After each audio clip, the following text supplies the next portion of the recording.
Cook kicks it low. And Jones, that might have hit his foot. Baltimore's ball. Total carelessness by Jones in a 20-point ball game. Matthew Slater back for the kickoff now. And the ball's out. And the Ravens have it. Another special teams mistake by New England. There's an open man in the flat. It's Kenneth Dixon with a Baltimore touchdown. Joe Flacco has Baltimore right back in the game. What was a 20-point lead is now 3. Deep pass, man running open. Chris Hogan off to the races. Touchdown, New England. Nobody's there. And you do not do that against Tom Brady.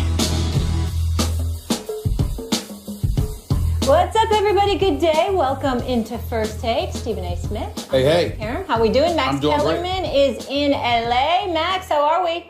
Doing great. I'm in LA, you know? Yeah. It's nice. Why you got to have the smile on your face like that? Why you got to rub it in, man? Why you got to rub it in? You ever notice that people in LA smile a lot? I'm smiling because I'm next to Stephen A. We got each other. Yeah, we got each other. We gonna have to hold on to that. You know, he makes me sick sometimes. Why? You ain't gotta rub it in like that. You really don't, man. You know. Well, I could lie to you. Let's move on. That is true. You could lie to me. Yeah. That's all right. He does always tell the truth. Speaking of which, let's do that for Monday Night Football and get into it right now. The Patriots got another step closer to clinching their 8th straight AFC East title with a 30-23 win over the Ravens. Just another day in the office for Tom Brady. Put another 400-plus yard effort. Listen to this. TB12 is now 50-1 at home against AFC opponents. Ridiculous. Since 2007. Max, is Brady the real MVP? No, he's still not the MVP, and there's nothing you can do to even really be in the conversation among intelligent people. Look, he's the best player. And people try to say that there's a difference between value and most valuable and best. And really, fundamentally, there isn't. The best player is the most valuable player. They're really synonymous. Best and value are synonyms in sports. Unless the best player simply doesn't play enough. Now, if you miss 25% of your team's games, you have to be better than second place by such an absurd margin. Had Brady come back to a team that was 0-4 and then went undefeated the rest of the way and trounced everyone in QBR, then I suppose you could make a coherent argument for why he should be the MVP. But that's not what happened. He came back to a team that was 3-1. The only loss was with their third-string quarterback. And then he has lost the game since then, and he is putting up comparable numbers in terms of the advanced metrics to guys like Dak Prescott who haven't missed a game.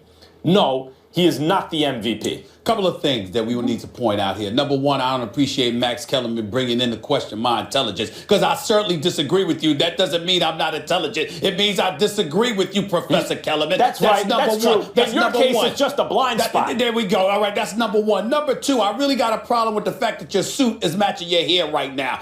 You ain't even 50 yet, and your hair looks great. I don't know whether it's the coloring, it's the studio, something going on up in that studio in LA. I'm just saying, it's just the truth. I like it. Your hair looks great, bro. Your hair looks great. Pepper, You're not even 50 yet. You're not even 50. Now let's get back to football. Keep it natural, Max. You look handsome. Listen, man. Listen, I don't mind. There's a little gray in my hair, but I'm licensed because I'm approaching 50. This dude is in his early 40s. Come on now. Get it together. Now, let's get back to some Tom Brady. Let's get back to some Tom Brady football stuff right here. Let's get it out the way. What you got, just for men going on there? I mean, what are you talking about? Tom Brady. Ooh, you know what? I'm going to try it. I ain't ashamed to tell you. I ain't ashamed to don't get me started with the road game. All that stuff is coming. Trust me, all right? Yo, let's get back to some football here. We got Tom Brady, who's 8-1 on the year. Yep. 8-1. 9 games, 22 touchdowns, 2 interceptions, QBR of 89. Who are the teams that he's beaten along the way since he's been back? He's beaten Pittsburgh, beaten Buffalo. All right, lost to Seattle, fair enough. Beat the Ravens last night. This dude looks like the Tom Brady that we've come to love and respect and revere as arguably the greatest quarterback of this generation. And when I think you look at that, where I think Max is wrong, it's not just because the numbers, the performance, the results buffer and validate Tom Brady as a legitimate, bona fide leading MVP candidate, but let's look at his competition. We had Matt Ryan in there. We saw how he struggled. We had Derek Carr up in there. We saw what just happened in Kansas City. All right, we had Russell Wilson up in there. He had about 5 interceptions the other day. We had Dak Prescott up in there. We saw what happened to him against Max's Giants. Everyone's human this year. So listen, here's the deal. When you look at the MVP race, it's not just about what Tom Brady is doing. It's also about what the competition for those league MVP honors are not doing. Derek Carr struggled against Kansas City. Like I said, he went to bed. We know that. He could recover from it and ultimately win. But that was a bad performance. Matt Ryan has been up and down over the last several weeks. Dak Prescott, relatively pedestrian performances throughout the year in terms of yards accumulated, even though the QBR has been impressive. He hasn't had like a bunch of 300-yard games or anything like that. And then we're talking, obviously, about a Russell Wilson and others. And even a Big Ben Roethlisberger, who is in the MVP conversation. You just look at these guys. And then you look at Tom Brady and throwing for over 400 yards last night and completing 68.5% of his passes. Don't tell me that because he was gone for the first 4 games of this season, that this man is completely eradicated and omitted from the MVP Let me add one more conversation. thing. And he Cannot had happen. no Gronk and he had no Danny Amendola. That's right. That's right. Everyone misses guys. And by the way, Brady's had some sleepy performances too. No one is great every single week. Now, Dak Prescott is 11-0 this year versus non-Giants teams. And that's okay. I mean, Tom Brady is 4-0 in the Super Bowl versus non-Giants way to work teams. that in. I mean, you know, so otherwise, Dak has been amazing all year. And this idea that, well, it's only 4 games. There are only 16 games in an NFL season. So 4 games of an NFL season is almost exactly 20 games of an NBA season and 40 games of a baseball season. It doesn't sound like a whole lot, but it is a whole lot. And for those who point to Joe Montana having won an MVP, having played 13 games, you know, you could argue maybe he didn't deserve it. And also, at a certain point, you say, well, maybe 13 games, 14 games, you can do it, but 12 is not enough. It's 25% of the season missing. If he trounced everyone, again, in QBR and those other advanced metrics, and his team was struggling without him. This was a team, remember, Arizona out of the gate, they were supposed to be Super Bowl contenders, and the Patriots went and beat them on the road with their second-string quarterback. So it's not like Tom Brady is elevating a bad team to excellence. He is taking an already excellent team and making it even better because he is the greatest quarterback of all time. And game for game, he is the best quarterback in football this season, but he has missed too many games. One of the subjects that we're going to visit today is Tony Romo again, because you have Cowboy fans clamoring for Tony Romo because they think that the Cowboys will be better with him than without him. Because the fact of the matter is, when you look at the offensive line, when you look at Ezekiel Elliott, when you look at what Dez, Terrence Williams, Cole Beasley, Jason Witten, and what these boys are capable of doing offensively, one would argue that the pieces are in place. Whereas with the Patriots,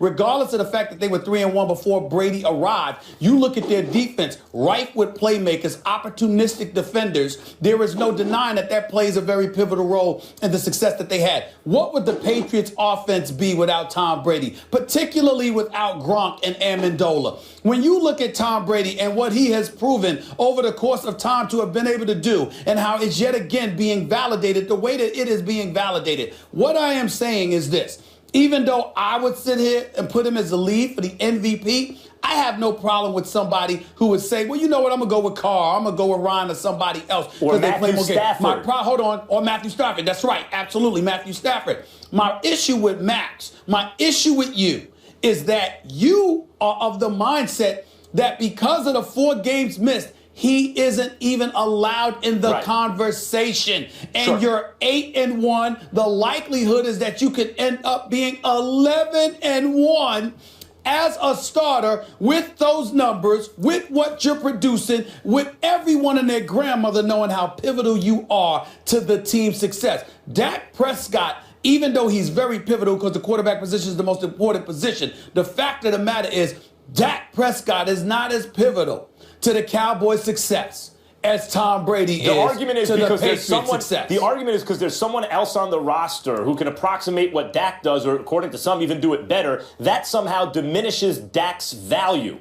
Well, Garoppolo was 2-0. Not about diminishing it. It's about Tom Brady being elevated. That's what it's about. I'm just saying it's not a huge sample size, but in fact, his winning percentage is higher than Tom Brady's. He didn't lose any games. Now, do I think Garoppolo is as good as Tom Brady? No, I don't. I don't think anyone at the moment is as good as Tom Brady. But you have to play in the games to have value, and he's missed too many. I don't know how else to say it. All right. The most updated odds we have right now from offshore to win the MVP are Tom Brady winning it at 2-1. Listen, people are not listening to Max on this matter. They know that something's wrong with Max when it comes to Tom Brady. MVP voters. He's trying to hold on to the fact that he said Tom Brady was going to fall off a cliff. That's what he's trying to hold on to. No, the cliff means he'll be cruising along at a high altitude until it happens. That doesn't mean that he's in steady decline. I forgot. And MVP voters I apologize, Max. in most team sports are notoriously bad at arriving at the correct conclusion.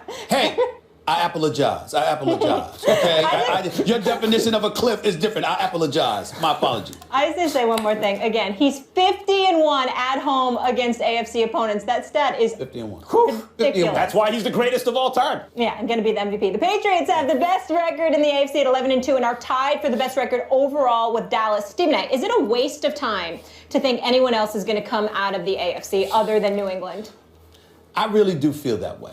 I really do feel that way because I think with Brady, they're a well-oiled machine. And I think that the rest of the AFC, even though they can make it interesting, the team best suited to go up against them from a disciplined and focused perspective are the Kansas City Chiefs. But you're not going to get me to pick Alex Smith over Tom Brady, especially if they got to go to Foxborough to play. The only shot Kansas City has is if they somehow, some way, maneuver themselves in position to get the top seed, and the road to the Super Bowl has to come through Arrowhead Stadium. If Tom Brady has to go to Arrowhead, that would be an entirely different challenge than Kansas City going to Foxborough. If Kansas City goes to Foxborough, as far as I'm concerned, they have no shot. What it if would be a miracle. The Steelers got hot? If the Steelers got hot, yeah, but again, that secondary up against Tom Brady, I don't like it. Right. I don't like it. Oakland, their defense, their secondary up against Tom Brady, I don't like it. Even though Khalil Mack getting to Tom Brady with Bruce Irvin and those boys, they can make it a bit interesting, but I'm not sold on them,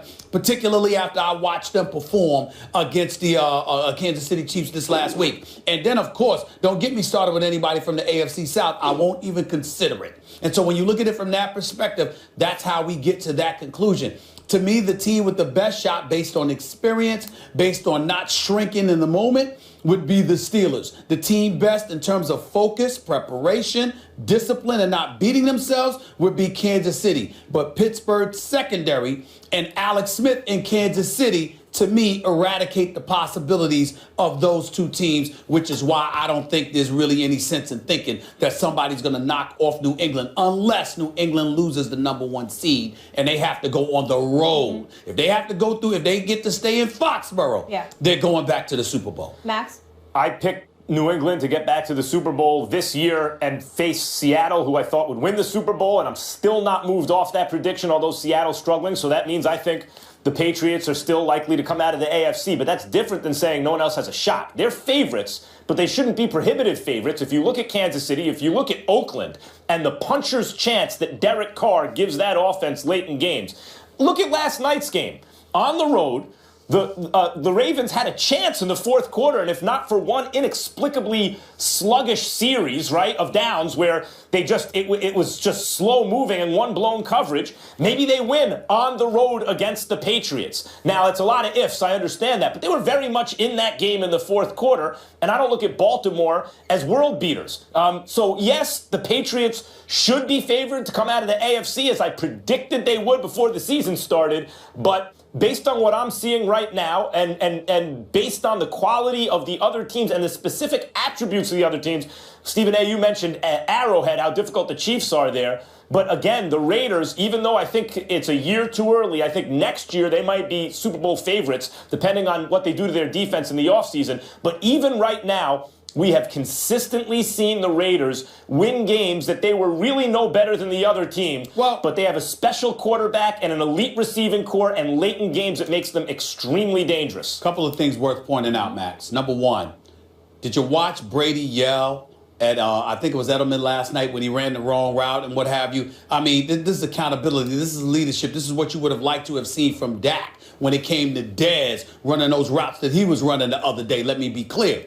The other point that I wanted to point out about Brady is this. Look, against an Eli Manning and against a Ray Lewis, I think Eli Manning's like a 1-6 or 1-7 in the postseason against those guys. Here's my issue. Where's that Ray Lewis? I understand that Eli Manning might be there, Big Ben, Derek Carr, for example, but where's that Ray Lewis to contend with? You know, I mean, I respect the hell out of Kansas City's defense, no doubt. Eric Berry Peters and the crew with Justin Houston, Tom Ali and those boys. But at the same time, they ain't what Ray Lewis was. They damn sure don't have that on Oakland outside of Khalil Mack. Now, you can sit up there and say Khalil Mack in terms of, you know, what he brings to the table as it pertains to getting to the quarterback.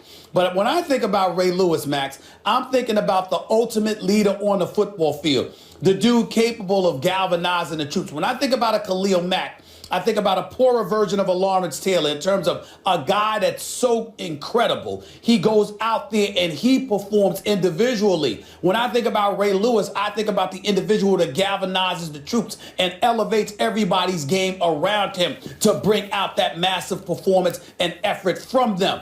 I don't see anyone in the AFC that's capable of doing that on the defensive side of the ball. And as a result, how you going to neutralize Tom Brady? Well, you can't win without neutralizing Tom Brady against the Patriots. I like the Ray Lewis point. Ray Lewis is, you know, one of the greatest players ever, and you want to neutralize one of the greatest players ever, Tom Brady, on the other side. Maybe it's good to have one of the greatest players ever on defense on your side, particularly when that player is a leader of the defense the way Tom Brady is a leader of the offense. I'll point out, though, that against John Elway and the Broncos, since you brought up Lawrence Taylor, who was not the same kind of leader that Ray Lewis was, right? They still beat the Broncos, and LT was the best, you know, player in football that year. Listen, wait a minute now. There was the Harry Carsons of the world, Carl Banks and others on the squad with them now. No doubt about it. I'm talking about the impact that a special player can have on defense. And I look at Oakland. Is Oakland going to struggle defensively if they have to play the Patriots? Of course. The Patriots know how to play offense, and Oakland's not very good defensively, although they're getting better. But is it possible that they have like a Weapon X? Sorry, Dawkins, you know, on that. But they have a Weapon X on their side that can make some big plays when it matters most? Yeah, they do. They have maybe the most talented defender in the league in Khalil Mack. Okay. All I got to say is it must be nice to be a Boston sports fan. Unbelievable. Yeah, that city. They doing it up a little bit. I'm very concerned as a New Yorker. They'll get no credit the Red Sox, the now the damn Patriots, you know. Yeah.